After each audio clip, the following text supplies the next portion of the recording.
Parashat Shoftim, and the Torah portion of Shoftim, which means judges.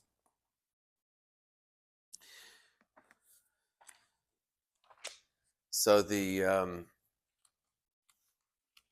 Torah portion is Moses telling the Jewish people a message from Hashem that if you want a functional society, you have to have law and order. And this is 1,500 years before the Common Era.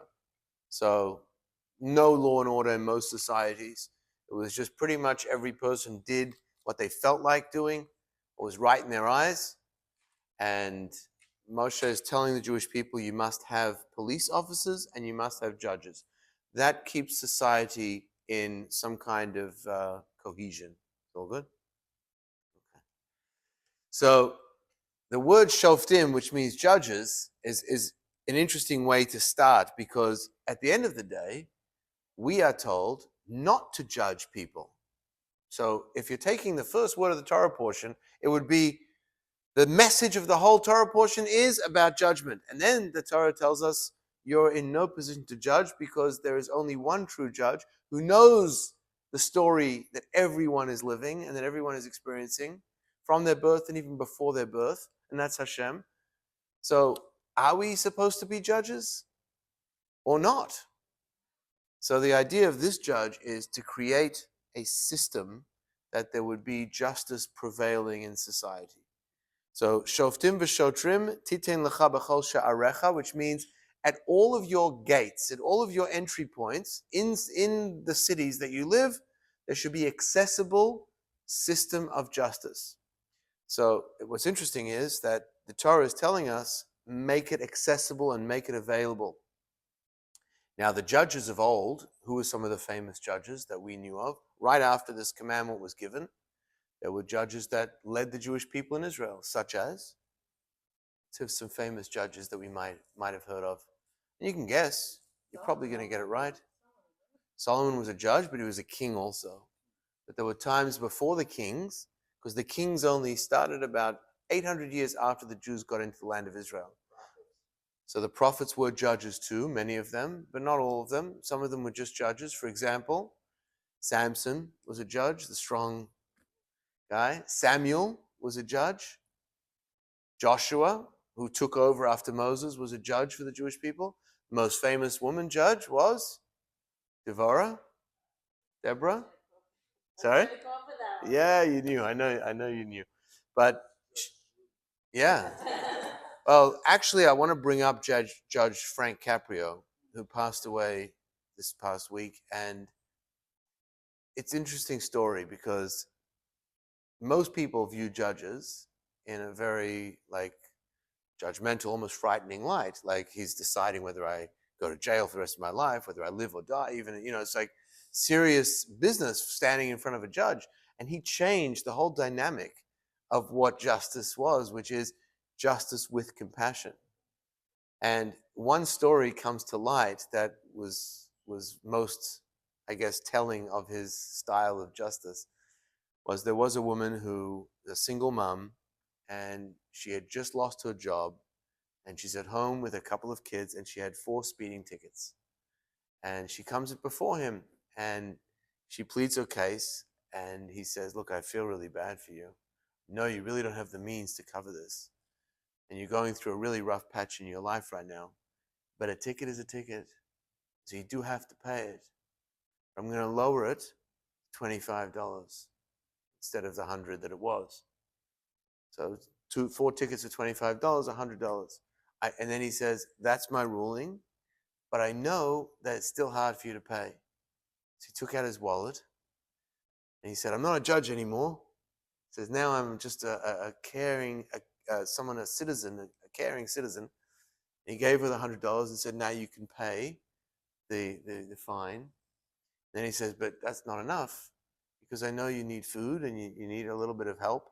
So he took out another $50 and gave that to her and said, drive safe, take care of your kids. And he showed that justice is real. You have to stand for justice. You can't deny justice on the sake of compassion. As a matter of fact, when it says don't take a bribe, a little bit later on, taking a bribe could also mean emotionally a bribe. Like if someone comes to you and shows you really, really sad story, and you're going to take that story a little bit into account when it comes to ruling against them or in favor of them. So bribes come in all shapes and sizes when it comes to justice. So justice has to be met, but then there has to be a compassionate side to it. It can't be cold, or as they say, blind. It can't be blind because there is always a bigger picture to it. And he showed us an example of what that kind of compassionate justice looks like. You have to follow the law, but you also have to add to the human side of it and realize that you're dealing with human beings, not robots. And I think that's why the Torah tells us when he says Shoftim should be at all your gates, should be at all your gates, which means they should know who the people are. They should have a sense of, this is my community, this is my town. And so not just stay in their ivory tower, be somewhere away from everybody else, where they just rule based on what they learned in Harvard and Princeton, but they're actually ruling because they've seen what society needs. And they've ruled justly, but then also had the compassion on the other side of it. And sometimes it's important to be tough too, but that can only happen if you're aware.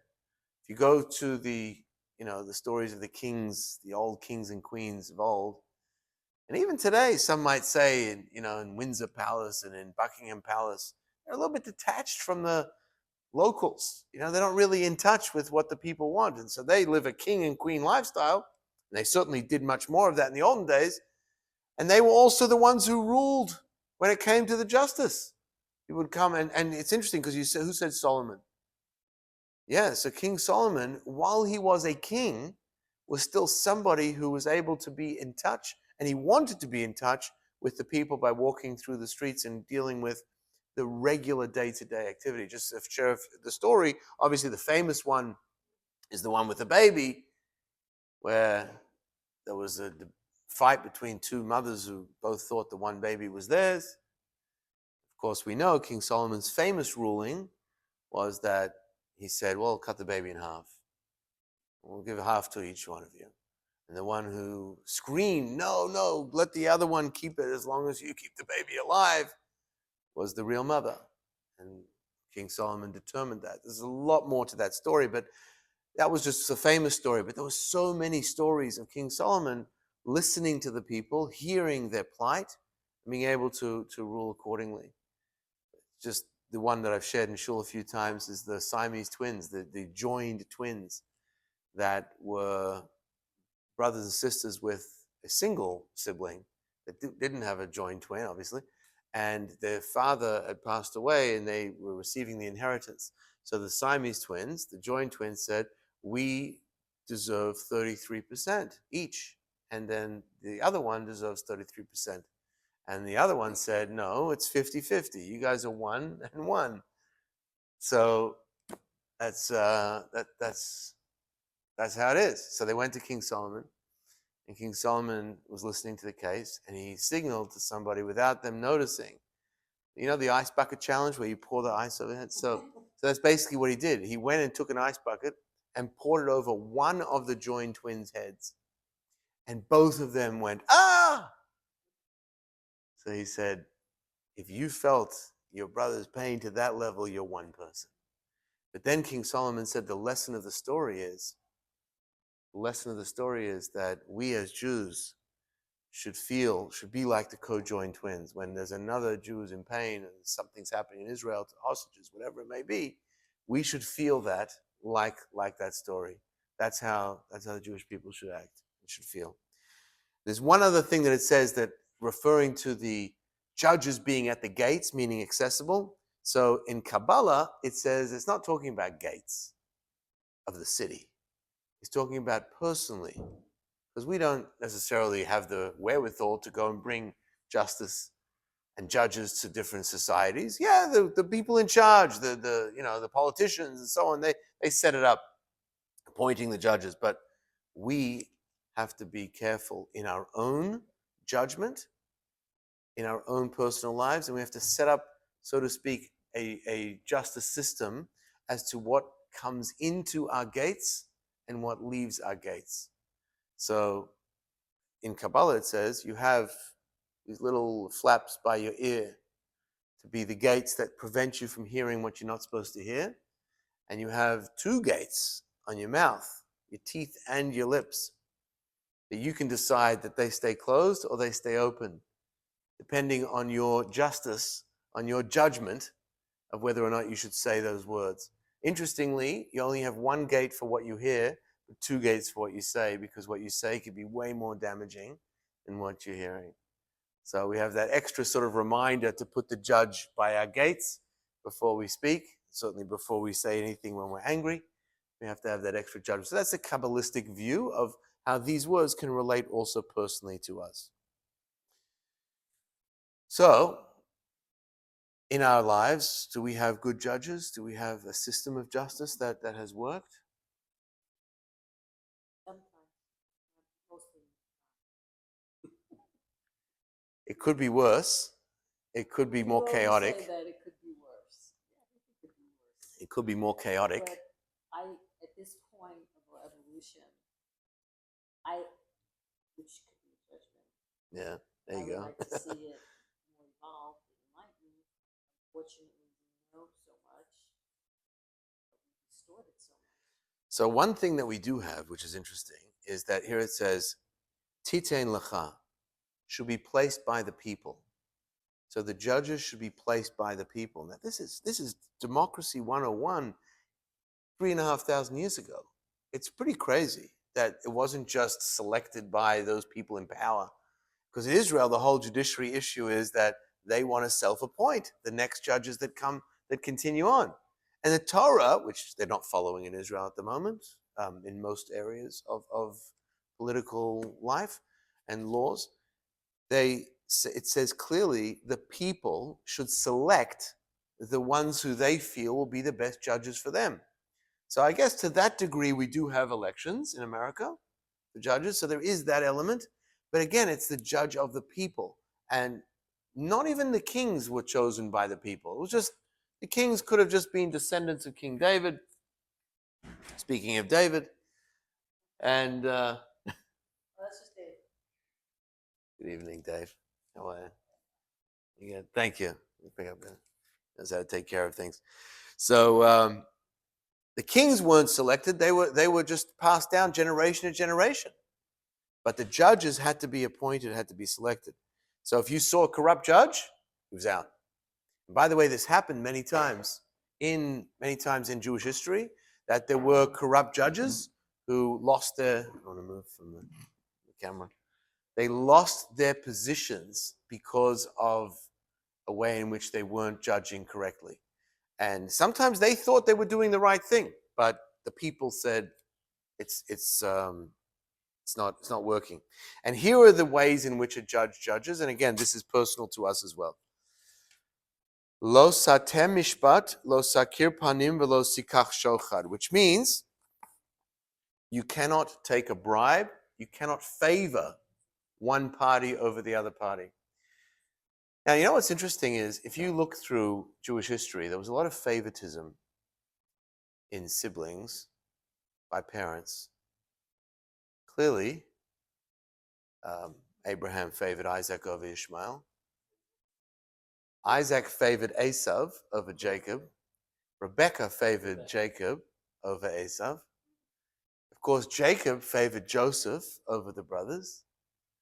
So it seemed that they didn't do such a great job of keeping to this particular precept, which is show no favoritism in judgment. And what the Torah's law is telling us, even to the degree that one party who is in the court should be standing and one should be sitting, is favoritism. Both should either be standing or both should either be sitting. That's the extreme that it will take this law of not taking a bribe. The rabbis were very, very cognizant, very aware of what could be seen as a bribe. There was a woman who came to the rabbi once crying in her particular case that she had against her ex-husband, crying. And the rabbi said, I feel so much anguish towards your plight, I don't feel I can be fair in judging this case properly. Now, if there was nobody else to judge the case, he would have had to. But that's how far. This is Rabbi Moshe Feinstein, by the way, who was in the 1960s, 1970s, was the authority when it came to Jewish law in America. And he said in that case, it was too much that the compassion that he felt, the anguish, to be able to rule the case fairly. There was another case where another rabbi, it was was actually listening to cases, and he was saying to one side, "You're right, you're right," and he said to the other side, "You're also right, you're absolutely right." And his wife, who was listening the whole time, said, "How can you say they're both right? You have to pick a side. You have to say one is right and one is wrong." He said, "You're also right." Agree with you too. But this same rabbi, who was Rabbi Aryeh Horowitz, he once was listening to a case and he was leaning towards one direction. And then when they had a recess, he came back in, and after the recess, he started leaning towards another direction, to the opposite party, that they were right. And he was very confused why he was all of a sudden thinking so positively about this guy who before he was thinking was in the wrong. And he had to excuse himself from the case because he felt like there was something that was pulling him towards the ruling of that party. And when he excused himself, he went to put on his coat. He stuck his hand in his coat pocket, and there was a bundle of bills that was put in by the guy who he was now thinking towards his side of the case. That meant he didn't even know that he was getting that money yet, but something changed. That's how powerful the bribe can be, that you don't even realize you're getting the bribe, and it already starts to twist you. It already starts to impact you. So the rabbis were extremely cautious about this particular law, about what constitutes a bribe and what would be something that would allow you to say, "I'm sorry, I can't accept that," or "I can't take that." And the word shochad actually has the word chad, like echad, at the end of it, which means that it leans you towards one side or another. So in general, knowledge can be a bribe, information can be a bribe, money is a bribe. But when we think about two people who we might be listening to and we might lean in towards one side very strongly, perhaps we hold a bribe towards that individual. Perhaps they have us some way that we've become emotionally connected to them. And that's rules you out of being a judge. You can be a committed, loving person towards that party, but you can't be fully impartial. I think it's one of the hardest things to be fully impartial in a case that we're listening to, without our history, without our experiences, without our personal feelings on the matter, to be able to rule, which makes being a judge so hard, which is why the rabbis did not say one judge alone. Shoftim, plural. And so the commentaries say, what's plural? 23 judges have to sit on a case. Per case. 23 judges. That was the cases that were for life and death or for criminal cases. Civil cases, you could sit with 3. It's going to be a question of just, my father sits on a Beit Din with 3 rabbis, and they take cases of civil cases. There's no capital law in Jewish law anymore because there's no 23 court Beit Din. It doesn't happen. It doesn't exist. There's no 23 rabbis that considered to be qualified enough to be that kind of judge. But today we have, if someone says, "Oh, he owes me $1,000, he didn't pay the rent, whatever," you go to a rabbi, before you go to court. You sign an arbitration agreement or you sign a commitment agreement. So it's contractual law. It's enforceable in the country that you live in because it's a contract. My father's done this many times, and they come to him and they say, "Yeah, he stole this from me." Business deal usually gone wrong, and my father says, "Would you like a compromise or would you like a ruling?" It's the first question. What do you think most people say? 90% say compromise. You would think that? Well, I'm a mediator. Right. Yeah. There you go. I mean, I think it's the right answer, but I Right. think people want to I'm be sitting right. here. And I don't want to take any It's ironic that we're talking about this. Right. This is your door. This is your That's job. what I do, and I think it's very aspirational. But in my experience, in my practice, I think every single judge has Bias. imperfect. Right. They're a human being, and they have subjective prejudices. Every single judge I've ever been before. So it's really, really difficult. Right. This is very aspirational. It is yeah. But in practice, it doesn't exist. So in the cases where there were 23 judges, which was for about 950 years in Jewish history, that's how long that lasted. Both temples. There was 23 judges in place for all cases, criminal cases. Here was the ruling. The majority would rule. That's how the ruling would go. It's a little bit like a jury, but it wasn't unanimous. If it was unanimous, and Alan knows this, that all 23 said this guy is guilty, then the guy was not given the punishment. Crazy as that sounds. Why? For two reasons. Number one, the rabbis said, not one of us was able to find a mitigating factor. That means we had it in for the guy. Because if there was at least one person who was looking at it from some kind of perspective that was proving that he wasn't guilty, like a doubt. That's all you needed, a doubt. Not that he's not guilty. Reasonable doubt. Then we must be having it in for him. That's one explanation. The other explanation was that if all the judges did say guilty, then the punishment that they would give in this world would not suffice, and that would not be their hands anymore. It would be God's hands to inflict the punishment at that point. If that's how bad that person was, then they said, we remove our jurisprudence from this individual and we turn it over to God. Now, let me ask you a question as someone in this business. You're number 23 on the court. Everyone before you has said guilty, guilty, guilty, guilty, guilty, guilty, guilty. You think he's guilty also. But if you say guilty, the guy doesn't get his punishment because you leave it up to Hashem. So what would you do? What you just shared with me, does every judge hear the prior judge's ruling before they make a decision? Yes, it goes down the line. It's junior to senior. Yeah. But if you're the only one that says not guilty, you can compel to Give some logical right. reason. There have to be an argument. All the judges are rabbis? All the judges were judges. They were appointed as official judges. There were even some women, not just rabbis. Yeah. Religious Jews? Yeah, they had to be observed because most of the cases pertain to Torah law. Yeah. Okay. So if they're all observant Jews, That's what they did. just have So you almost have to believe. just have to trust them. You have to almost believe in the story that we've been told that there's life after this world,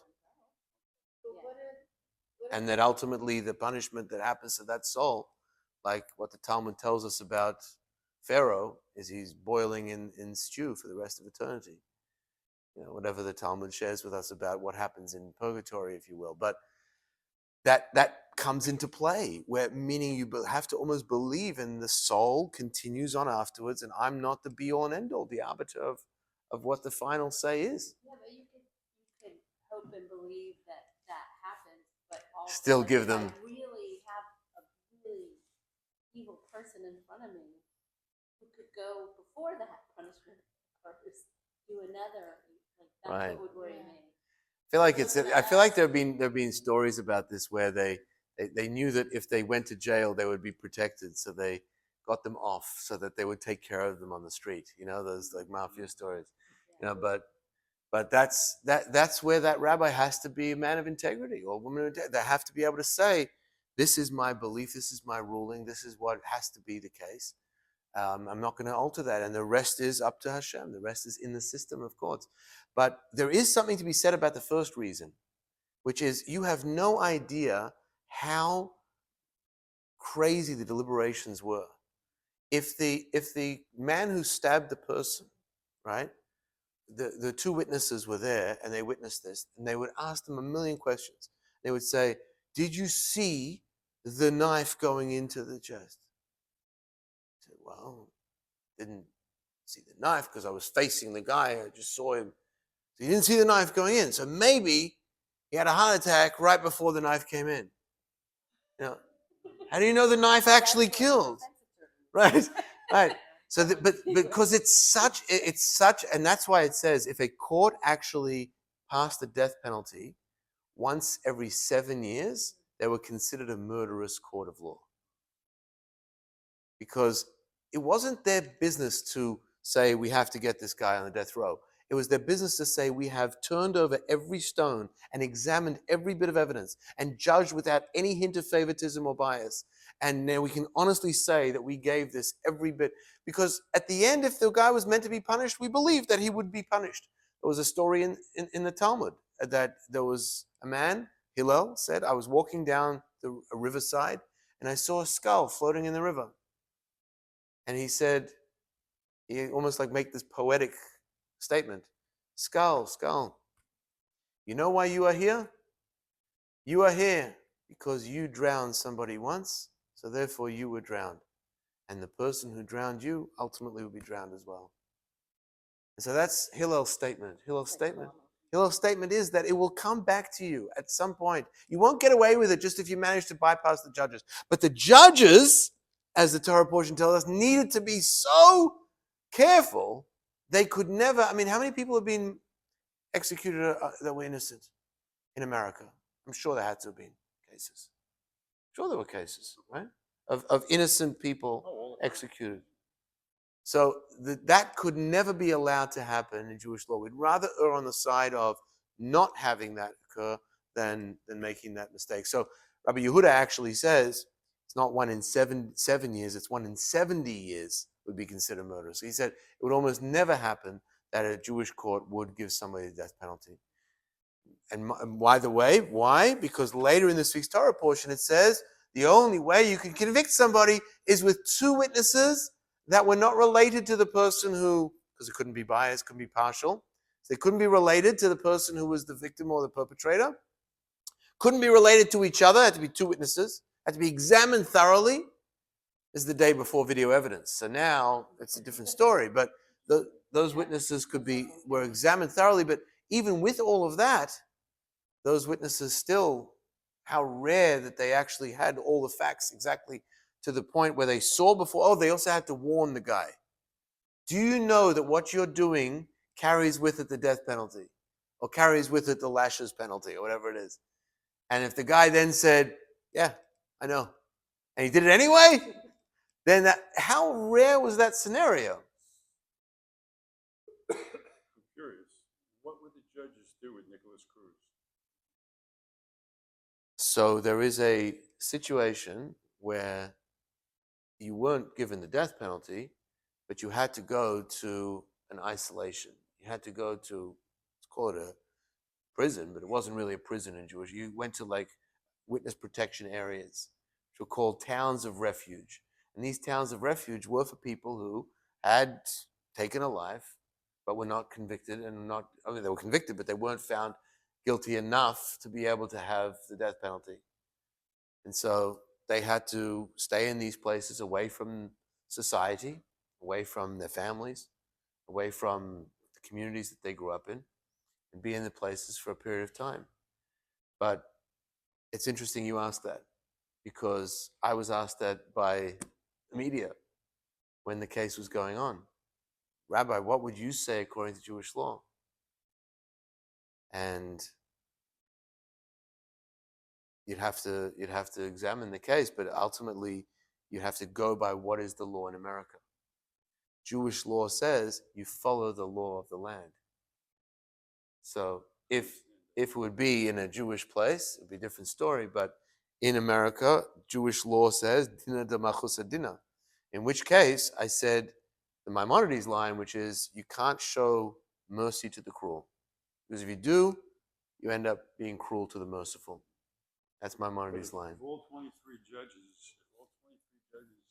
found beyond a reasonable doubt, based upon the evidence, committed the act Mm. we know he did, would he then be let go and he'd be suffering in another lifetime? That happened many times in history. Many times. I couldn't be. He wasn't sent back to society. He wasn't just allowed to go scot-free.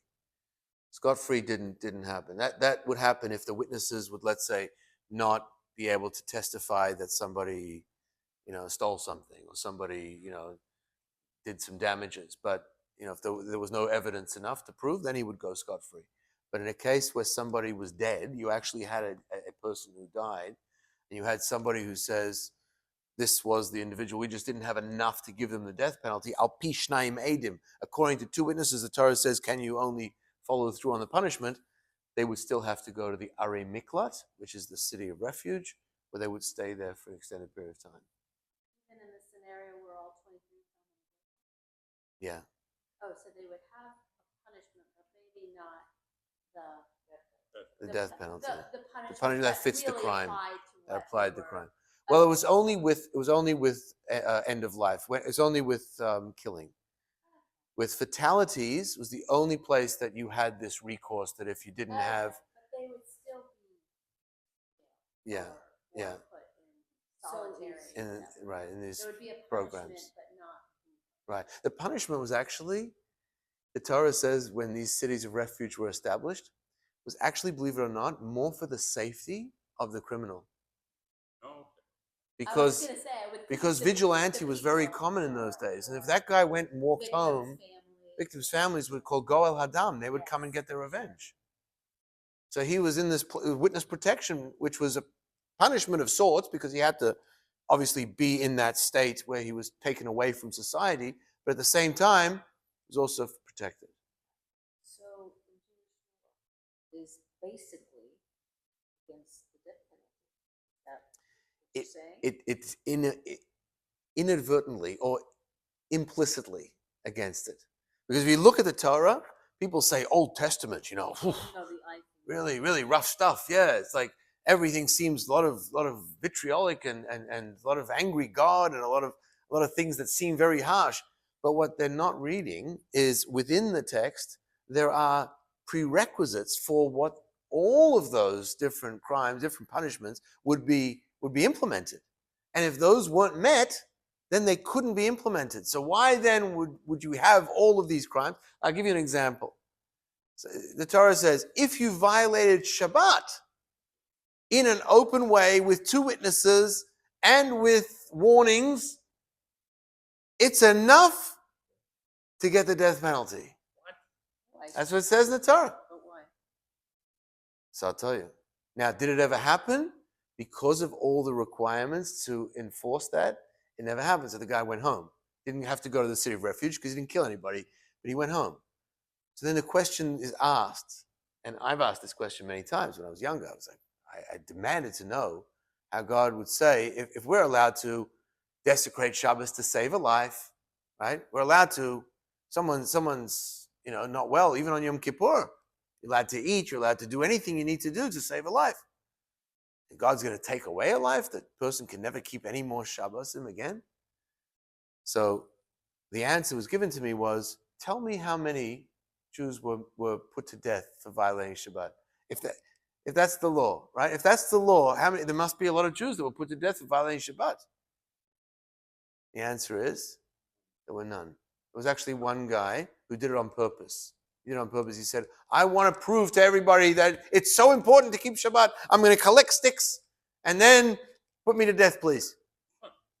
Isn't that, yeah? His name was Tzalafchad. It's in the Torah. It's a story in the Torah. He wanted to go out with a bang. He wanted to basically show everybody Shabbat is important and I'm going to be the martyr to sacrifice myself to show how important Shabbat is.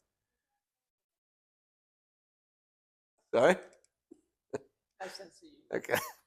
So anyway, so other than that, we have no one on recorded history that ever got the death penalty for Shabbat. So then why does it make it so difficult? Why does the Torah say, well, you have to have this, etc.? Why does it then say, like, okay, then you know what? There's no death penalty for it. You just to take it seriously. So this is what I was told. If God would say, if you don't keep Shabbat, I'm going to give you a $5 fine. I'm going to give you a slap on the wrist, right? Then we would say, nah, it doesn't really mean that much to him. He doesn't really care about Shabbat. He's not impacted by our mitzvahs. And the same with all the other commandments. If he wouldn't say, if you do this, you're going to get lashes. If you do this, you're going to get, this kind of punishment. Then we would think that, okay, he doesn't really care. It's like a parent, and I've shared this example several times. Says, if you don't come home, tells the kid, if you don't come home by 10 o'clock, I will ground you for the rest of your life. Right? Now, that's an extreme case, but the parent wants to show the kid, I really care about you being home because your life and your safety matters to me. If the parent would say, 10, 11, 12, okay, if you come after 12, take off $1 off your allowance. The kid would say, my mother doesn't care. Doesn't care about it. Let's just finish the point. But then, the fact that Hashem says, now, if the kid comes home at 10:05, do you think the parent's going to ground the kid for life? No. Might be, you got it close, I said 10, then you came 10:05, you came 10:30, not good. Even if it came at 11, parent wouldn't necessarily follow up on that because parent just wants the child to know, I really cared about you being safe. And that's why Hashem says, it means so much to me that you follow and observe the Shabbos that I'm going to write in my book that you lose your value of life. You lose your very existence because it means so much to me. So that actually makes us feel like, okay, Hashem cares. I better be on my best behavior. Not just because he's a vitriolic God, but because he actually cares about my actions, which led many Hasidic teachers to say that God actually needs us maybe as much, if not more, than we need him. Because he put us here against our will. He chose us to be here, which means he clearly has a need for us to accomplish certain things in this world. To follow his commandments, to make this world into a good place, to bring light into a dark world, and all the things that we talk about repair. God says, I'm counting on you guys to get this done. I can't do it myself. I left the region so you would have free choice. And I need you to do it. I want you to know how important it is for me that you're doing this. If I would just say, whatever, we would play with it. Sorry. There's so much in that. There's so much contradiction.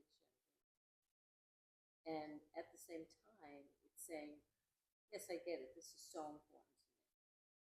But using a threat of death, which never is going to happen anyway, don't do that. It's creating, do this out of fear of annihilation. For me, coming from a psychological background, I find that a negative punishment to do that from fear. And then it's never going to happen anyway, so it's a contradiction. So there's a lot of, mixed messages going into that, in addition, putting a layer of fear. I can hear that. And Jews, live with that. They live with the fear of annihilation, even though we think we're not threatened by it anymore. I think that's always in our DNA. So to put that on a Shabbat is supposed to be something loving and good and family-oriented and teaching us about loving God and loving it. It's just too negative for me. I don't see that as a psychological impact to, it's just even as a teacher, you try to reward children, not punish them, to get them to learn, to teach them to love themselves. So this to me just feels extremely negative. So, no, I hear what you're saying. And it definitely comes across that way, which is why I had that question for a very long time and still had the question even after that was explained to me about that strength of choosing that negative path. But I think going beneath the surface a little bit, it's from a bigger picture. Hashem is saying, I put you here in this world. I'll take you out. Meaning, there is. That's again, it's a simplistic view, but you can relinquish you can relinquish your privilege, if you will. You can relinquish your privilege of what I have given you with an abandonment of the things that matter most to me. Okay, I'm gonna get that. Right. To put So that's Yes, really, that's maybe the more subtle way of doing it. The language matters. The language matters, but I think that if we consider it from the more, so everything has a reflection, right? Everything has a reflection. So when God's saying he'll take that away, we're saying that perhaps God is saying that with Shabbat I will earn the more wholesome life, the more complete life, the more say full I'll life. guess if you don't do it. So that's just the opposite side of it. It's not I saying, understand yeah. that. I'm just saying that in bringing up a child, and we're considered children. Do we No, say you don't. I'm going to kill you if you well, don't do this. again, it's not that necessarily. Unless you're an abusive parent. So. I mean, Okay, so I think Yeah, I mean, we do say it. Or I'll kill myself. maybe the best example is this. Tell a child, if you drink that, you will die. Well, that's true, though. Right, it is true. Now, there's a chance that they could survive. If they drink it, they go to the hospital and they get their stomach pumped and whatever else. What have they done by drinking that? They basically betrayed the health system within their physical body. Hashem is saying you're betraying the health system of your spiritual body, spiritual life. So therefore, this has the skull with the X bones on it for your soul. I just feel it could have been said. Hmm. Fair enough. Fair enough. That's it. Fair enough. I get it, and I understand the intention, and it's real, true, and Yeah. I agree with that in a sense to put a heavy notion on it, but Right. I'll tell you, there's a difference also in generations. There's a very big difference in generations. There's just a generation that came out of Egypt that understood the beatings that they received for their 210 years. If it wasn't told to them in black and white, life and death, it wasn't accepted. And that's why Moses actually, in this entire book of Devarim, is changing much of the language that it was taught when they came out of Egypt. Same laws, different language. There's a few interesting twists that make it a little bit more palatable. Why? Because this was a generation that was raised in the desert in freedom, as opposed to their parents who were raised in Egypt. You know, when Moses came out of Egypt, he, hearing complaints from the Jewish people, they had no water. And so he went over to a rock and he hit the rock and water came out, and that was fine. That's how it was supposed to happen. And they had water. And then 37 years later, 38 years later, they're complaining again that they have no water because Miriam had passed away and it was in her merit that they had this miraculous wellspring of water to drink from. And because she had passed away, it stopped. So they complained again. This is like, oh, Moses like having PTSD, deja vu of like, this is exactly what you guys did. And so God said to him, you're going to go to the rock, but this time you're going to talk to the rock. You're going to say, please, water, come from the rock. And he went with his staff, and he was so flustered from all the people screaming at him that he whacked the rock with a stick. And water still came out. But God said, as a result of you doing that, you forfeited your right to go into the land of Israel. He was devastated. Moses was like, that's all I wanted. I never asked for any of this. I just wanted the ability to go into the promised land like my ancestors. And God said no. And the question of why Moses wasn't allowed is something that is grappled with throughout all the sages. And one of the most meaningful answers that I found was that if he hit the rock when they came out of Egypt and water came out, it was a innocent error that he hit the rock again and water came out. Yes, God told him to speak, but he just hit the rock. It happened once, it happened again. God was very clear about talking to the rock this time. Because back then, that was a nation, that was a language of hitting that they understood, that resonated with them. That was their narrative. They got hit as slaves. You hit a rock to get water, and that's the language they understood.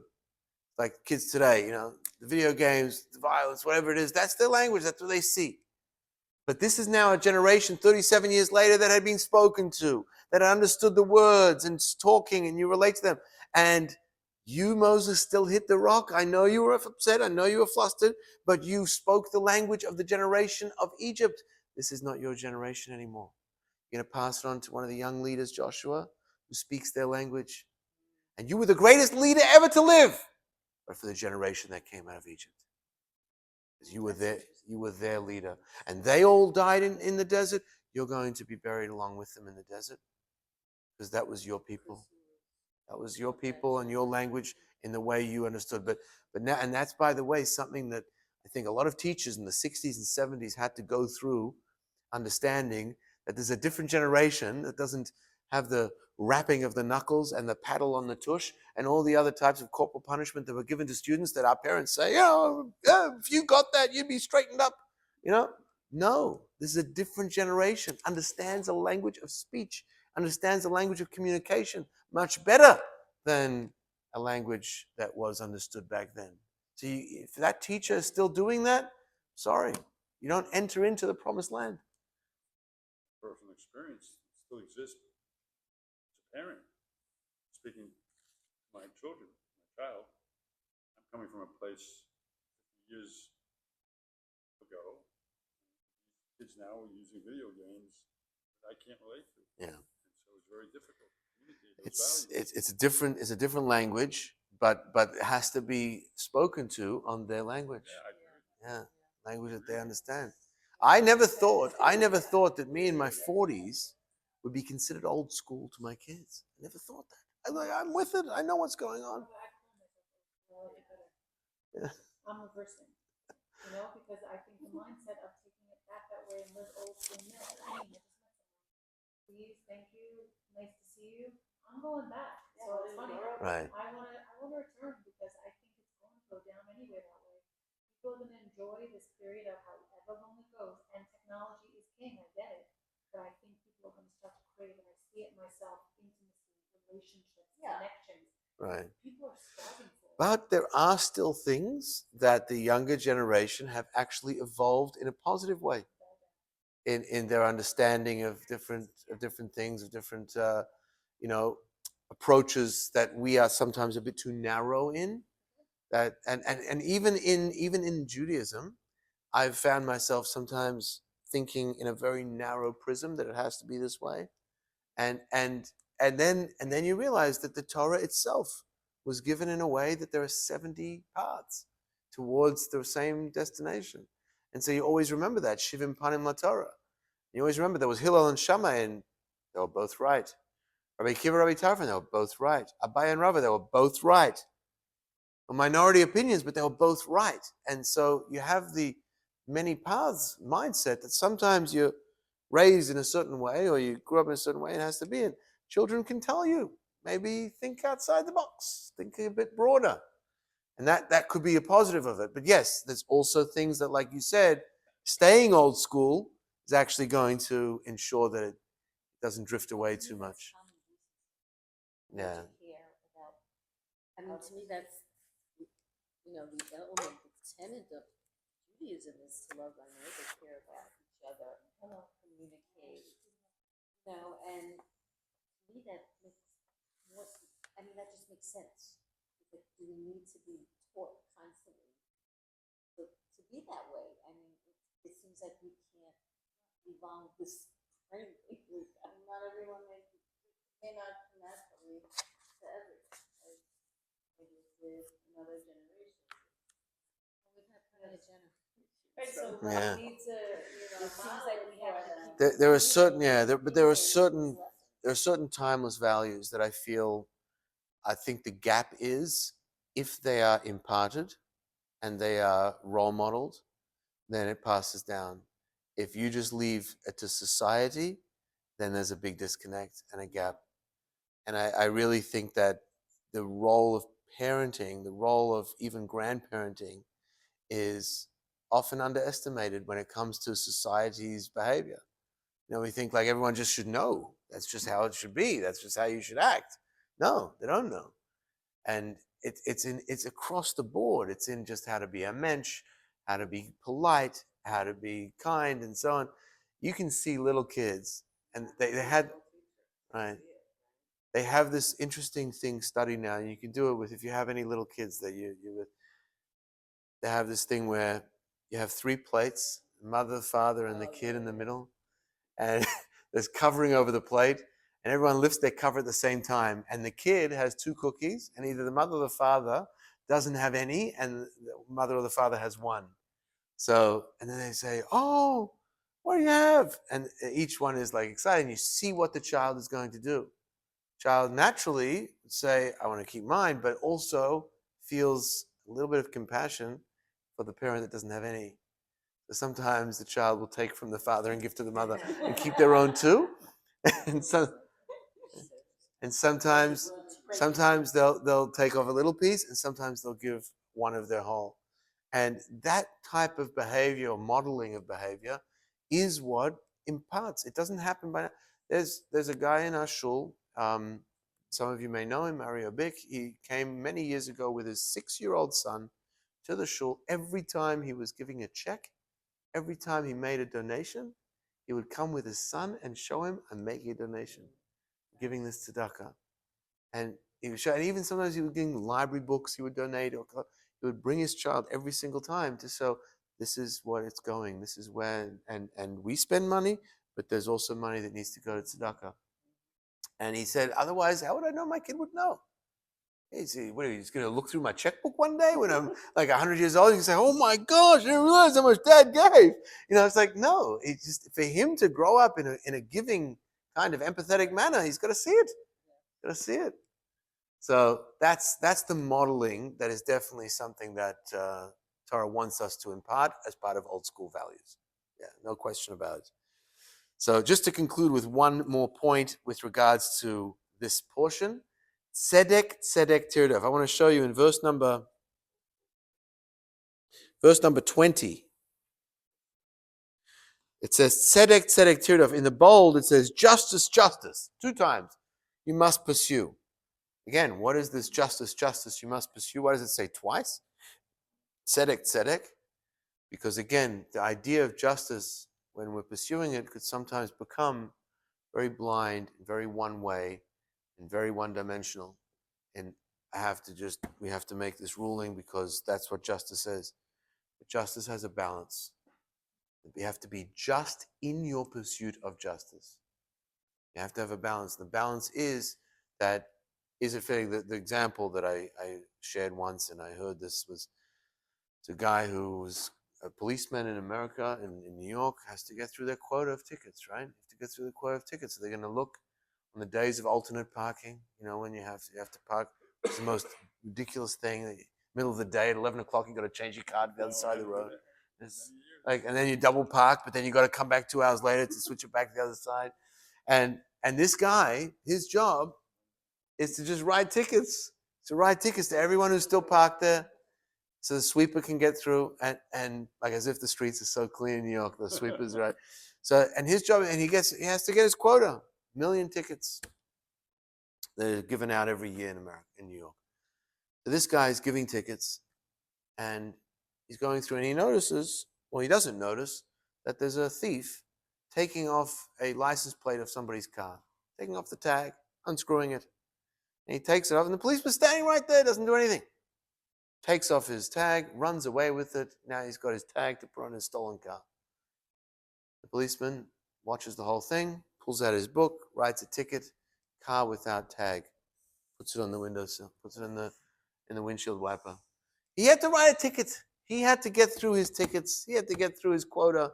He didn't care. He wasn't getting involved with that guy. I have my tickets to write. So that's tzedek, but it's not tzedek. Righteousness in your pursuit of justice. Justice in your pursuit of justice, which is a lot of what we're talking about tonight. Can we be on the side of, did we take down people in the process of justice? Did people leave the shul because I was standing on the side of justice? But an example, there are shuls and there are rabbis who unfortunately have taken the pulpit as an opportunity to come across sometimes in a very firm and strong manner. And then there's been people who've left because of that. They were insulted, they were offended. Sometimes it was political, sometimes it was just insulting towards people in the community. And the rabbi felt justified because it's right. It's right. I'm standing on principle.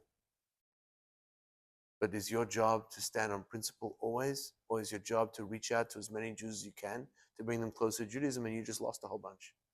Went further away, maybe never came back. So be just in your pursuit of justice. Go about the right way. I always ask this to my dad, because my dad's a bit of a disciple of Aaron, always looking to make peace. And sometimes to the detriment of taking a stand. I said, Tati, you need to take a stand. They're waiting to hear what the rabbi has to say. And he'd say to me, my stand is that I have no stand right now in this particular way. And what does that mean? It means that his stance was shalom. His stance was peace. That there needed to be a way to make sure that there wasn't a discord that pushes away the Bar Kamsa in the story that caused the destruction of the Second Temple. The cause of the destruction of the Second Temple was there was a host who had a grievance against a guy who was accidentally invited to his party. His name was Bar Kamsa. The invitation was supposed to go to Kamsa, and it went to him instead. So the guy's like, oh, my enemy wants to make peace. He invited me to his party.